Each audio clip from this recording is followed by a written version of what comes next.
Hi hello friends, ഇന്നത്തെ പുതുപുത്തൻ എപ്പിസോഡിലേക്ക് എല്ലാവർക്കും സ്വാഗതം.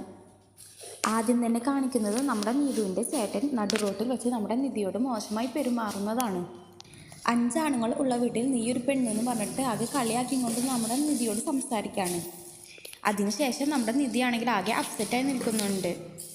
പിന്നീട് ഡ്രൈവിംഗ് ലൈസൻസ് എടുക്കാൻ വേണ്ടിയിട്ട് നമ്മുടെ നിധിയെ സുധീഷ് കൊണ്ടുപോവുകയാണ്. ആ സമയത്ത് നമ്മുടെ നിധിക്ക് ശരിക്കും ഡ്രൈവിംഗ് ചെയ്യാൻ പറ്റാത്തതുകൊണ്ട് നമ്മുടെ നിധിയെ സുധീഷ് കുറ്റപ്പെടുത്തി സംസാരിക്കുകയാണ്. നിനക്ക് ഈ വാചകടി മാത്രമേ ഉള്ളൂ, കയ്യിലൊരു പവറും ഇല്ല, നിന്നെ കൊണ്ട് ഒന്നും പറ്റില്ല, ഒന്നും സാധിക്കില്ല എന്നൊക്കെ പറയാണ്. എന്തെങ്കിലുമൊക്കെ ചെയ്യണം എന്നുണ്ടെങ്കിൽ അതിനൊരു പവർ വേണം, നിന്നെക്കൊണ്ട് അത് പറ്റില്ല, നിനക്കത് ചെയ്യാൻ കഴിയില്ല. ഇതൊക്കെ കേൾക്കുമ്പോൾ നമ്മുടെ നിധിക്കാണെങ്കിൽ സുധീഷിനോടുള്ള ദേഷ്യവും വാശിയും ഒക്കെ കൂടുന്നുണ്ട്.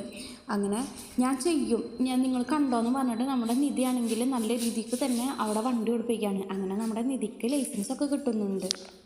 ഇതിന് ശേഷം നമ്മുടെ നിധിയോട് മോശമായി പെരുമാറിയ നമ്മുടെ നീതുവിൻ്റെ ചേട്ടനെ സുഭാഷ് ചേട്ടനും സുധീഷും നികേഷും കൂടി പൊളിച്ചെടുക്കാണ്. ലാസ്റ്റ് നീതുവിൻ്റെ ചേട്ടനെ തല്ലിക്കൊണ്ട് നിൽക്കുന്ന സമയത്ത് തന്നെ ഭാസ്കരനും ഹരീഷും കൂടി എത്താണ്. അവരും കൊടുക്കുകയാണ് നമ്മുടെ നിധിയോട് മോശമായി പെരുമാറിയതിന്.